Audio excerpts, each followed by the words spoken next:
Assalamualaikum warahmatullahi wabarakatuh. Perkenalkan, nama saya Haura Salsabila. Perkenalkan, nama saya Tuti Herawati. Saya Dinda Damayanti. Saya Anissa Apriliani. Dan kami dari kelompok 5. Di sini kami akan mempresentasikan bagaimana pengertian pajak, fungsi, manfaat, dan tarifnya. Ya, sebelum kita ke materinya, aku cuma pengen nge-share nih ya, salah satu kota di Indonesia, yaitu kota Mojokerto, baru-baru ini melakukan suatu inovasi yang menurut masyarakat luar itu mungkin agak sedikit aneh.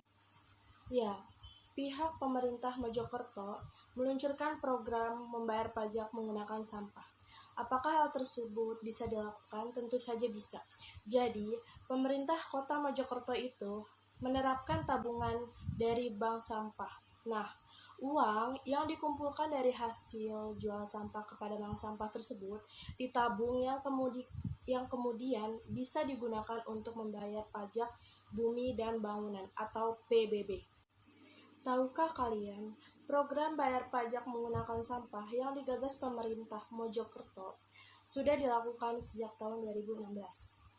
Program ini diberi nama Bapak Samerto atau bayar pajak pakai sampah di kota Mojokerto.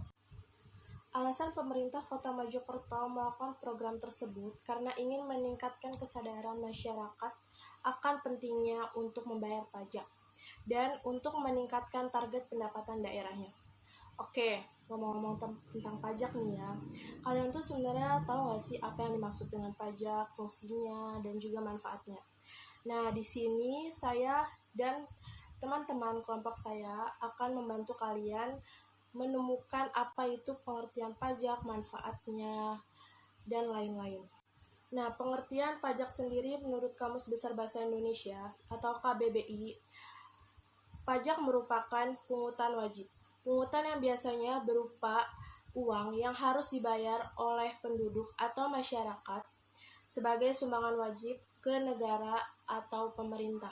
Pajak berkaitan dengan pendapatan, kepemilikan, dan juga harga beli barang, dan lain-lain. Pajak ini bersifat memaksa, artinya tidak akan dapat imbalan secara langsung. Misalnya, saat kamu membayar pajak, kamu gak akan merasakan keuntungan apapun dari kamu membayar pajak itu. Tapi, mentang-mentang gak dapat imbalan apapun, terus kamu jadi nggak mau membayar pajak. Awas ya, nanti bisa didenda atau bahkan dipidana nantinya. Pajak yang kamu bayar itu bakal dinikmatin sama kamu sendiri dalam bentuk pembangunan bagi kemakmuran rakyat. Contohnya seperti pembangunan MRT Jabodetabek. Pembangunan itu didanai dari pajak yang telah kamu bayar selama ini. Saya di sini akan melanjutkan materi teman saya sebelumnya tentang fungsi pajak. Ada 4 fungsi pajak yang akan kita bahas. 1. Fungsi anggaran. Pajak berfungsi sebagai sumber penerimaan kas negara. Pajak yang dikumpulkan dari masyarakat digunakan untuk membiayai pengeluaran negara. 2. Fungsi yang kedua, yakni fungsi alokasi. Fungsi ini merupakan bahwa pajak harus digunakan untuk mendanai atau menyediakan barang dan jasa yang dibutuhkan masyarakat, misalnya membangun sarana dan prasarana atau bahkan membangun sebuah infrastruktur. 3. Fungsi distribusi atau pemerataan. Dalam fungsi ini, pajak digunakan untuk membangun ekonomi. Artinya, dengan pendistribusian pajak secara merata diharapkan dapat memperbaiki taraf hidup masyarakat. 4. Fungsi keempat, yakni pajak berfungsi sebagai pengatur atau regulasi. Dalam fungsi ini, pajak digunakan sebagai pelindung produksi dalam negeri. Misalnya, pemerintahan menentukan bea masuk terhadap barang ekspor, sehingga barang tersebut menjadi lebih mahal dibanding produk dalam negeri. Di sini saya akan melanjutkan materi mengenai manfaat pajak. Tadi di awal, artikel sudah dijelaskan sedikit tentang pembangunan MRT sebagai salah satu bentuk nyata dari manfaat pajak yang bisa kita lihat. Nah, manfaat pajak itu sendiri umumnya ada 4, yakni 1. Membiayai pengeluaran negara yang bersifat memberi keuntungan seperti proyek produktif, barang ekspor. 2. Membiayai pengeluaran umum seperti membangun fasilitas umum yang bisa dinikmati masyarakat. Ketiga, membiayai pengeluaran produktif seperti penyaluran bantuan bagi nelayan dan petani.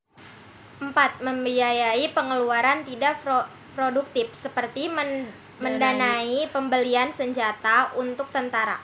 Tarif pajak. Tarif pajak berdasarkan sifatnya dibagi menjadi 4, yaitu 1. Tarif pajak profesional atau sebanding. Tarif pajak ini memakai persentase yang tetap untuk setiap dasar pengenaan pajak. 2.